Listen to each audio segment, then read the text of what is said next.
And they knew very well what we're going to be, how we are going to be, what we're going to be supposedly lacking in, or what things we'll have.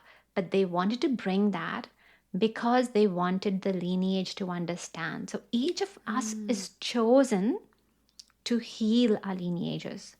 Like Hmm. it's really every single one of us, including our kids, is a blessing. So when we see them as anything less, they're not seeing the full picture. If they seem the odd one out, we needed that odd one out. And what you need to ask instead is, what is my child bringing for Hmm. me?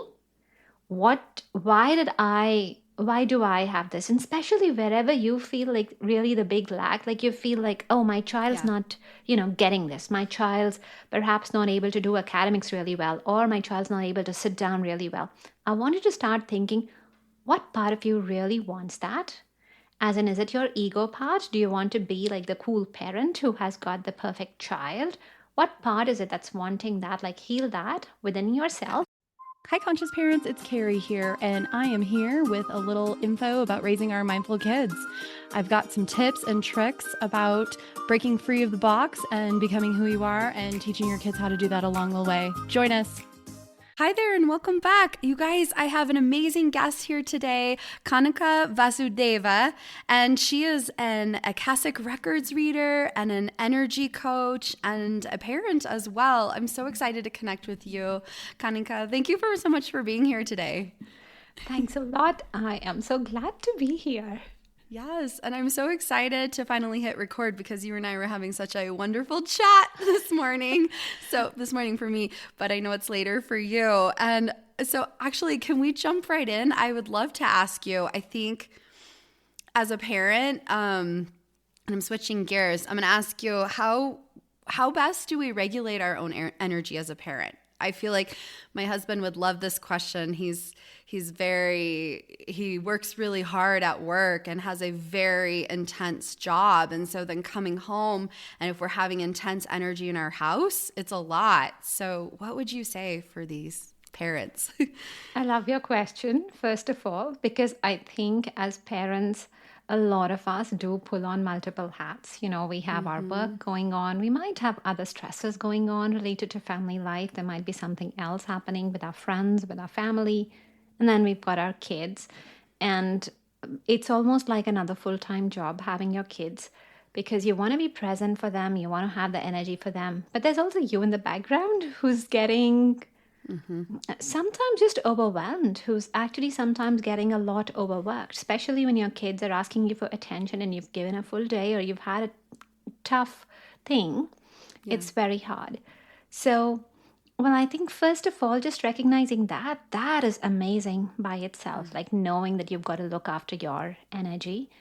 And Yeah. typically, when I am like that, I'll take a minute or I'll take, just a few little breaths if I can, bef- just to collect myself before I can step into that moment. So even just a 1 minute, or if you're doing a pickup drop off, just taking 2 minutes, listening to something on the car that just helps you relax. That is really good. If it's really, really stressful, even just going to the toilet, Yeah. taking a little break, and just taking that 1 minute just to sit down, just to breathe. Like, breathe, take the breath in, really let it come into you, and then exhale out. Imagine the stress is coming out. If that's all you can do, that's still good enough. It's Mm-hmm. okay. Now, there are times, like with my son as well, and perhaps for other kids as well, they might feel like, well, you've just come in and you're not listening to us. You're not present for us. Like, you still want this moment, and I have just met you, and I want to tell you all my troubles or all my things. Mm-hmm. And what I've learned to say and tell my kids, and I hope other parents can do as well, is just tell them that, hey, I'm overwhelmed right now and I need to calm myself down. There's nothing that you have done wrong. I love you, but I just need to really calm myself now. And just give me 1 minute, I'll be back. But giving them a time frame, like 1 minute, 2 minutes, I just need to be quiet for 1 minute. Mm-hmm. And then usually, even if they don't understand it, like they start understanding in some time.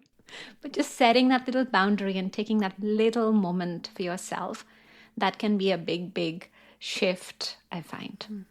Yeah, I love that example. I think when we're telling our kids how we're monitoring our own energy or taking our own breaks for ourselves, that's such a good example for our kids.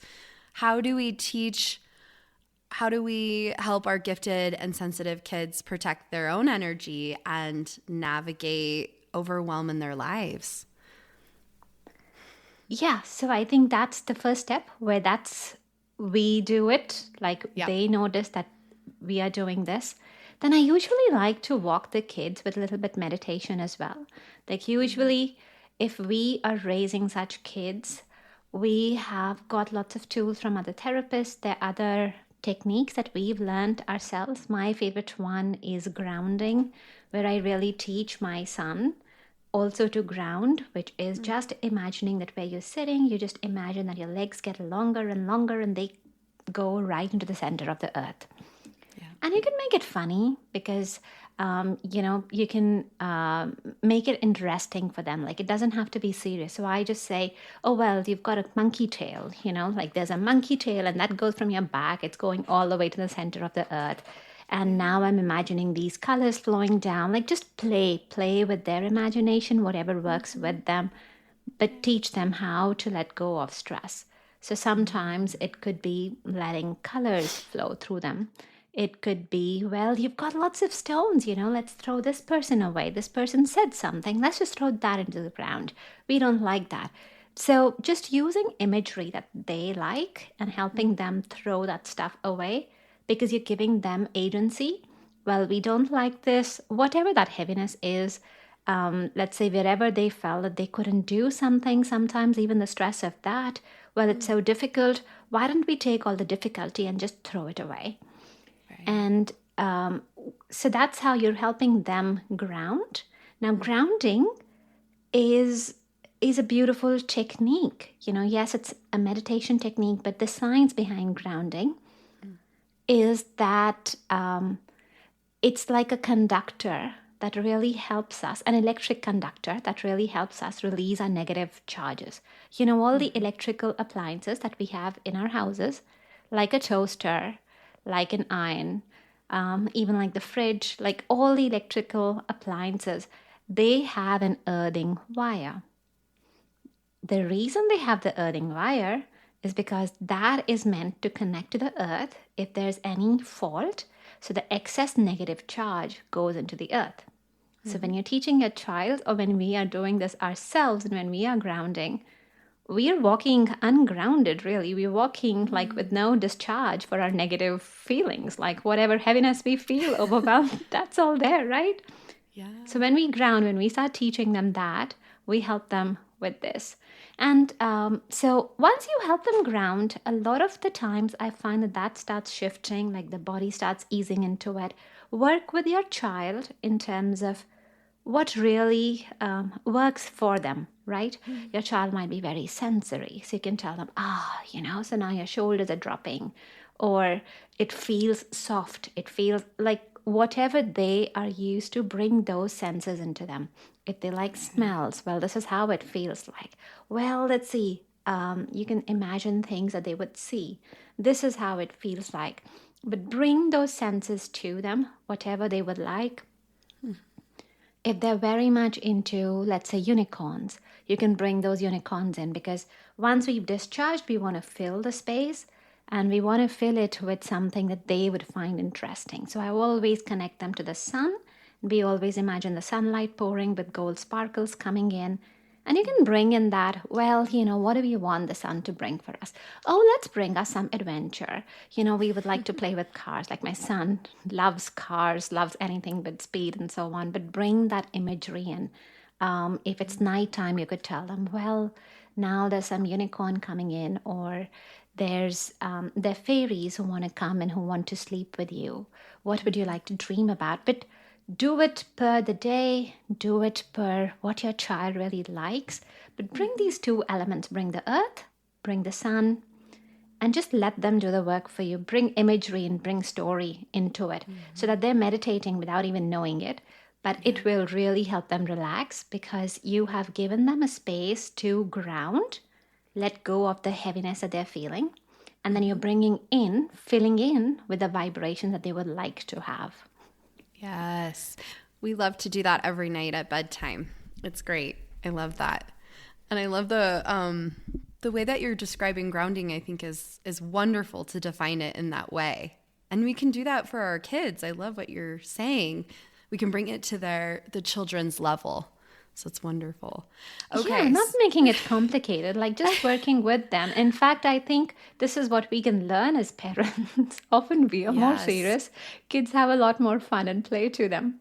Yes, bringing it into their world and whatever they're into. My son was into orcas for a long time. So I would do meditations with orcas. Like you're saying, you're bringing in whatever spirit animal they're drawn to at the time, whatever's in their universe right now that they're connected to. I love that. Yeah. Okay, so as I'm thinking about energy in my house, I've been talking about this a lot with my family, so it's really interesting.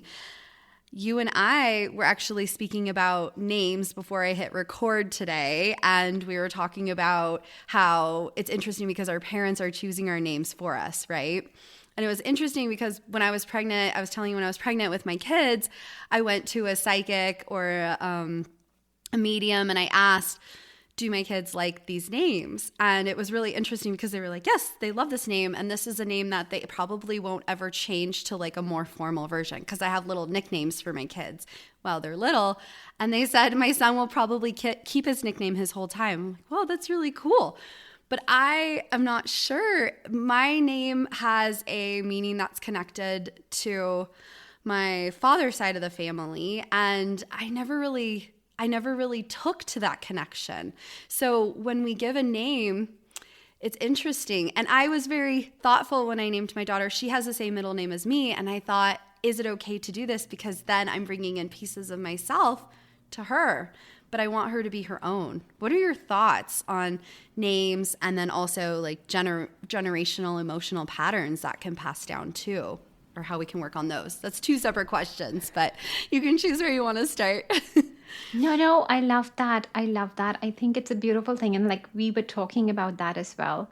I have a moon meditation class that I did some time ago, and that one was on owning your name. And all the participants in my class, none of them really liked their name fully. Wow. I believe that there are a lot of us on this planet who sort of have our names, but there's something that we don't like about it.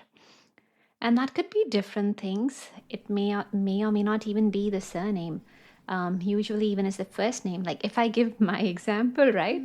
My name is Kanika. It comes from the Hindi word kanak.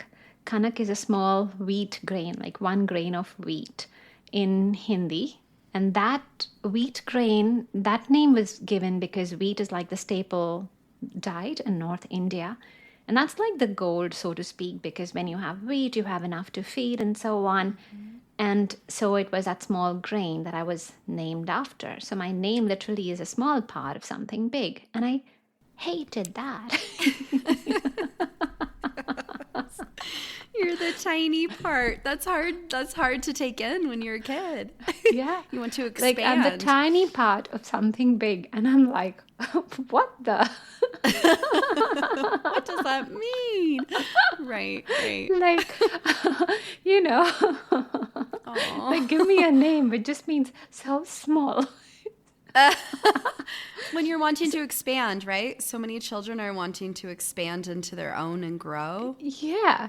So when I looked at my name, and it's a common name, by the way, like nothing against, my parents who named me. I don't think that they were thinking like that.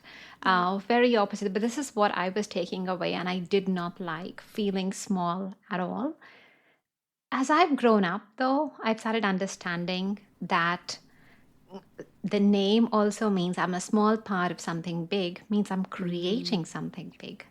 It means that, yes, it starts with a very small, humble beginning, but there are big shifts happening. And I love that because the work that I'm doing, I really want to expand out more and more, touch as many people as I can. So I'm so happy to be a ripple, to cause that ripple effect, like just that little small stone that causes those ripples. I just love that now, but it's taken me time to grow into it. And what's really shifted in between is, I guess, my own understanding. Um, Also, I suppose, when I say ego, it was more how I wanted to feel. How should I explain that? How I wanted to feel like I am important. And it's taken understanding my importance with a lot more fullness. It's not that I am not important, but it is that we all have this vast consciousness around us, and we're all little threads connecting into that same thing, that piece of oneness. So we are all like a little part of that. And one analogy that I love there is that if I am the human and I just imagine myself, and I imagine myself on this big, massive earth, so I'm like just really tiny in comparison with the earth. If I extrapolate that and start doing that for the solar system, for the universe, like I'm really, really tiny. It's okay. But it's taken time to understand that perspective. I do think that whoever names us in some sense because there is something that they've tuned into. There's some purpose, there's some bigger thing that they're bringing on there. What we do need to do is we just need to get okay, first of all, with that name. Or even if you're wanting to rename ourselves at some point in time, we need to think like, I guess you were very smart. You looked at your kids and you asked their spirits, what is the name you want to have? And then choose something of your liking. Like, otherwise, just changing a name is not changing things for you. There are people who go and add some letters to it or change the name, but you need to like it. You need to know the essence and whatever that is and do that. So that's one thing, that if you want to change your name, by all means, okay. But get happy. Accept your new name first. Really resonate with that energy. Know what you're going for, and then do that. You'll find it a lot easier. There's also karma that we can carry from our lineages, whatever side we get that from. I usually find that every soul comes in from, soul-wise, they're either coming in from their dad's side or from their mom's side. In terms of the ancient, both mom and dad. So when we're all born, we're taking earth energy, we're taking energy as a soul to incarnate. We're taking, for the body energy, we're also taking a part of our mom or a part of our dad, both. But there's usually one side that's going to be stronger. This one side which says, well, you should be born here because we want to have the shift in our line, so to speak. This is what you want to bring in. So they're really rooting. They want us there. Both of these lines will usually have one leader, one senior person, so to speak, who's handling sort of like the torch bearer, carrying that part. So we carry that. And usually the souls will come from one side, which is why it doesn't matter how you are physically close to one parent or so on, but you would find that when you are dreaming, like there's one part of the family which sort of comes more in your dreams again and again. That could be with your name as well, that there's one place that you're bringing that from. Especially if you have that, then there is those generational patterns that you also need to work with. I've had these two sides. Like, I know sometimes people just hate their ancestors. They're like, they're just giving me like, my family had to go through, let's say, some wars, or they have a lot of survival stuff in them. I guess a lot of our families would have those survival things because that's how humans have evolved to this stage, right? And there's a viewpoint where people are like, well, I don't want to have, like, I just want to be as away from my ancestors as possible so that they cannot come into my energy at all. But what I really find is that, well, you're trying to sort of push away part of yourself when you're trying to really not just push them away. And we've also got energy from them. We've really come from them. You're almost like, this is how you were born. This is how you come. I often find, on the other hand, like when you start working with that, you start working with those scars, you start healing that. There's a lot of the ancestral gifts, blessings that start coming through. And once you become conscious, it's not super hard to clean the ancestral bits that that made you. But once you've cleaned that, there's just so much power boost that you get from that because you tap into a lot more. Yeah. You tap into the gifts, you tap into the healing. You've also brought them forward, so you get their blessings as well. Okay. Wow, that's interesting to think about the blessings too. Yeah, because I think we always talk about the trauma piece, but what are the gifts or the blessings that come with it too? So that's Yeah, interesting. because we have our own blessings. Like as a soul, with the lives that we've incarnated, there might be lives where you've done some similar work before. You've been a priestess, or you've had some spiritual gifts, or you've led big places, and so on. But imagine if you could also tap into the ancestral gifts that you had. Then life becomes a lot easier. Like it's always good to have this big team with you. The bigger, the better, Yeah. right? Yeah. So you could fight them and you could go, okay, I don't want to see them at all. But Mm-hmm. hang on, they've also helped you come into the world. So if you could just do that little work, because often for them, they're just waiting that there's certain things that they wanted to learn. And that's why they've got you, because they wanted you to be here so that they could see an example. They actually want to support you, but they're just feeling hurt somewhere. They just need that hurt to be tended to. Once you can do that, then you can start tapping into their gifts as well. Like some of your ancestors might be very good with money. Some of your ancestors might have very ancient plant wisdom that you will suddenly start unlocking. Some of them might be very good with animals. Those, and you'll start feeling like those downloads start coming into you just because you've healed that part and now you have access to that pool of knowledge. Wow, that's beautiful. I love that. I'm thinking in my mind as we're talking about the idea of them bringing in the spirit into this life. What are your thoughts on the kids being born today that are coming either so connected? Sometimes they have labels. In the US, we like to label them a lot with, neurodiverse labels. What are your thoughts on this that's going on? Yeah. Yeah. Thanks for asking the question as Mm-hmm. well, because I think it would really help a lot of the parents Mm-hmm. too. Yeah. Parents of sensitive kids, parents of kids with any sort of special needs. Mm-hmm. Um, so, in our lives on on earth, we all will gather karma. And karma, so before I go into this question, I really need to Sure. talk about karma. Yes. Um, so, karma and that explanation might be a little bit different to what you've been taught before, what you've learned before. So, just bear with me while I'm sharing this. So, karma to me is a lot around learning. It's not around like tit for tat. It's not like one person murdered someone in one lifetime, so then this lifetime they should get murdered. Because if that was the case, if just absolute that equality was the case, then the murdering would never stop because That'd one be a person's lot. murdered. Ooh. Then someone else has to murder them, and life on earth would not evolve, right? Mm-hmm. Yes. So, in my opinion, karma is more this concept so that we all understand, we all evolve as human beings. Yes. The other thing we would hear is, oh, Earth is on the 3D dimension right now. We want to go to 5D, which is more harmonious, which is more connected. So we have this concept of karma.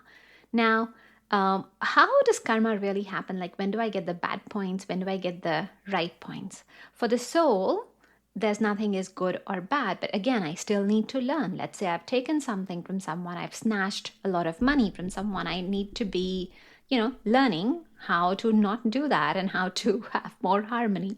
I need to see the effects of it, right? So it's all based on when was I able to make those decisions? When was I able to understand that this is what I'm doing? And then this is the output of that. So to say, like, like let's say if a kid is 2 years old and the 2-year-old is like, maybe sometimes even pulling their mom's hair or so on, Mm-hmm. would you give that child karma for that? Like, that child doesn't know. Like, it's just a Yeah. normal, that they're just growing up, right? So the karmic points or how it works is in the sense of, well, when are you understanding what is really happening? And then how are you doing things? Correct. So now if we look at these kids and we look at, well, what's happening for them, if you see, it's actually a far more easier experience for the soul, because there are these lives where they can come in, a life where they can actually understand for a lot more, they can do things for a lot more. But it's more or less, they don't get the bad karma points because they're taking longer to understand because they don't have that agency. The truth is that there is a lot of competition for bodies, for souls to incarnate on earth. There's a lot of competition. There's higher competition for bodies that are going to be handicapped or so-called special and so on, because when the souls incarnate in those, just because anyways, because life is going to be hard, you're going to work out a lot of karma, you're going to learn a lot of things. Two, you're not karmically, you're not going to have as many bad points anyway, whereas you get to clean a lot of the karma. So a lot of times when souls are incarnating in this, they tend to be the karmic souls, like there is a lot that they want to work through, and then there's a lot that they're carrying with them, and typically their caregivers will also have some sort of thing to learn from them. But it's not like, hey, everything is just karmic and everything is like, now you're just doomed because this is this life. It's not that. You're learning in the process as well. There's a lot that these kids, special kids, are teaching us. Sometimes we need to slow down. We need to have the patience. They teach us so much unconditional love. There's so much tapped into consciousness. They're actually teaching us all of those things, like just being connected to the consciousness. I guess a lot of us become the more conscious parents, awakened parents, because of our kids, because they force us to see that. Oh, yeah. They force us to see that, whereas otherwise we could have continued the same rat race. So it's like a win-win on both sides. And often as we're working out all of that, as we're learning, the kids shape up as well. The parents, their lives have been changed, but it's a much faster growth in terms of evolution.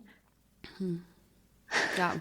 Wow. Yeah, that's a lot to think about. And I don't know, when you're raising these kids, I don't know how you do it without becoming conscious, because I feel like the more, if you turn away from the conscious pieces, if you turn away and you try to continue down that same path, the louder and more resistant the kids become. Oh, yeah. From my experience.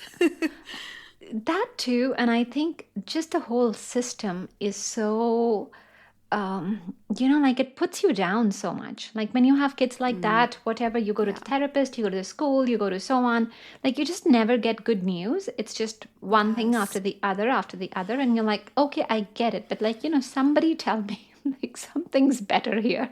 Something's going to be okay, that I'm doing fine. Yes. So it's almost like we hit into that wall, and it's just such a different journey. I guess even a lot parent groups, everybody has their own journey with their kid. And often there's still a sense of isolation, because what you're experiencing with your child in your family dynamic, that can be very different to what other parents are feeling. Maybe a little bit similar, but it can be a lot more different. So we have to tune into other things. We have to ask for help. But I think that is the beautiful thing. That is the beauty. These kids are the ones, they're so special because they're going to show us so much light. I often think of other dyslexic kids or other special kids in the world, like Steve Jobs. Thank God he was dyslexic. Thank God for that. Because if he wasn't, our world would be so different. And yet when he was growing up, I'm sure his parents were told all the time that there was a problem with him, and he doesn't know how to write, and how that is so problematic and so on. You look at the world's geniuses and look at how when they were growing up, they were somehow out of character. But it's Yes. out of character because they don't fit into the mold that we understand on earth. It's a very simple 3D plane in general. We have a few labels like this is normal, you're outside it. We don't really understand what to do with you. So we will give you a special label and we will say that, there's something lacking with you because I cannot understand what you've got to offer. Really. You know, it's so beautiful to have these messages for these parents because like you said, when we go to the therapist, and I used to be a speech therapist, I used to see how we would list off the pain points for parents. Here's where they're lacking. Here's where they should be. Here's where they're not. Here's the other problem. Let me list 85 problems. And then the parent walks out with that piece of paper listing 85 problems about their precious perfect born child that you're so connected to. And it's beautiful that we're now seeing these spiritual connections and having that to tune into as parents, because it gives us that hope that we need, and it gives us that connection with ourselves and that connection with our kids that we need in raising these kids right now. So Yeah, and here's this message that I've got to give to all the parents here, that if you've got these kids, the world labels it, let's say, as a weakness, or labels it in whatever form it wants to, because it does not understand. If the whole world was made of yes. the same people, we Yep. would not have anyone looking at things differently. Like the very points that right now are weaknesses, they're going to be blessings in some sense. These kids come to work off something really special. And Yes. the other way to think of it is that they hit the ground running. Like they come in charged with, well, this is what I've got to do. This is what I've got to learn. I've got to learn empathy. I want to understand lack myself. I want to lack certain things so that I can really understand empathy, that I can really get along and understand what is someone else's pain. Like think of the big hearts that these kids have. Think of the resilience these kids have, because they've got to do a couple of things again and again, like compared to other kids who can probably go out, play, like do the normal things, and they don't have to struggle as much. These kids grow up having a lot of challenges, and that Yeah. makes them very resilient. That makes them far more sensitive beyond what words or teachers could teach or books could teach, but they just end up with a lot more depth. And we need that. We need that to shift the world into a space where there's a lot more unity, where there's a lot more harmony. Also, these kids are tremendously gifted in the sense that they are more tuned into their consciousness. I guess as parents, if we could probably not worry about it too much and we could just trust, we could trust in their fullness more, then we'll start seeing that they're actually more amazing. I used to get really, really worried with my son a lot of times because I would get like, this is lacking, like you said, the Yes. lists and so on, right? Yeah. Yeah. I would get a lot of that. And for a while, every time I would get that, I would look at my so called perfect child and suddenly he would seem very imperfect because I would notice. Yes. Yes. I would look through the same labels and go, yep, that is not like other kids. No, that's not like other kids. And you do that. And Yep. then what I have actually done in that moment is that the world was seeing him through his lack, and I'm also seeing him through his lack. And so after a while, I said, you know what? Not doing this anymore. Put Because it I don't. away. Yes. Put it away. Put it in a Yeah. drawer. Yeah. Yeah. Like I'm not going to do that torture for him. I'm not going to do that torture for him because Yeah. there's brilliance that he brings, and I'm just going to Yeah. notice the brilliance instead. But it's different once you start noticing the brilliance. It's really different because you start seeing that the amazing senses they have, you start seeing. If I go back to our birth story, and if I go back to, we all came from our mother's line or our father's line, like the line that really wanted us to grow and evolve and develop, we were chosen. Every single one of us was chosen, both sides. As we chose our parents, we chose the body where we will come in. The same way we were also chosen on the other side, like our lineages chose us as well. And they knew very well what we're going to be, how we are going to be, what we're going to be supposedly lacking in, or what things we'll have. But they wanted to bring that because they wanted the lineage to understand. So each of us is chosen to heal our lineages. Like it's really every single one of us, including our kids, is a blessing. So when we see them as anything less, they're not seeing the full picture. If they seem the odd one out, we needed that odd one out. And what you need to ask instead is, what is my child bringing for me? Why do I have this? And especially wherever you feel like really the big lack, like you feel like, oh, my child's not, getting this. My child's perhaps not able to do academics really well, or my child's not able to sit down really well. I want you to start thinking, what part of you really wants that? As in, is it your ego part? Do you want to be like the cool parent who has got the perfect child? What part is it that's wanting that? Like, heal that within yourself. Yes. Why are you wanting that? Really understand that. Is there some part of you that wants to feel seen, understood, because you fit in with everyone? Are you fighting that? What is it? Accept that bit. You'll already start seeing the things shift. It's not even your child. The first step is you'll start feeling the shift when you start healing yourself. Then look at your child and then go, okay, why? And a lot of these parents would be very intuitive as well. So start tuning into, why is your child this way? Why is he or she, why do they have this challenge? From a learning perspective, as a soul, what is it that they want to learn? And then understand that a little bit more. Once you understand that, it'll give you a lot more peace. Because for my son, for example, I understood that he just wanted to experience good amount of lack so that he could be a lot more empathetic. He once, funny enough, like he had a speech delay, and whenever I look at him, he's always giving a big speech, like to a big audience, which, if I was to look at it, I would go like, my bet would not be on that side ever. Yeah. Just because of how I'm seeing him grow up in the physical world, right? But he wants to do that. He really wants to touch as many people as he can, but it's in a very sensitive way, like understanding everyone and really speaking to their hearts.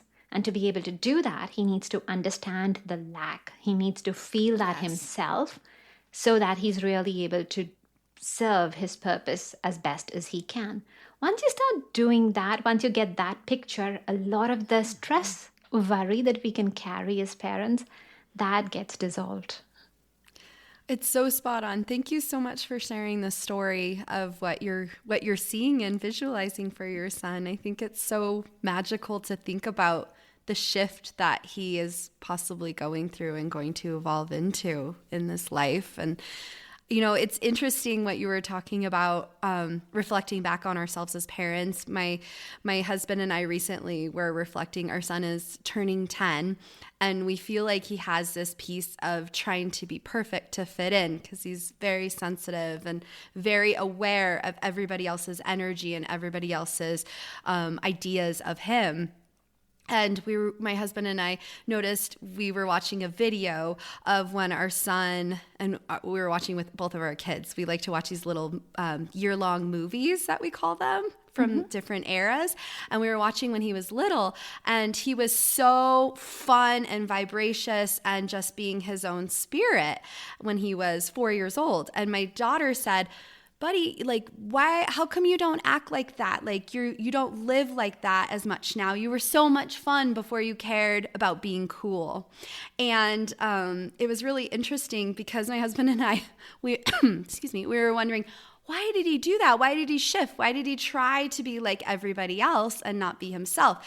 When at the same exact weekend, the same exact time, my husband and I are also going through our own shifts of not caring what people around us think about our family, about our parenting, about our spirituality, about being who we truly are. So it's so interesting to watch my husband and I breaking free of society's box of expectations, of neurotypical box of expectations of how we're supposed to work in a family or in society.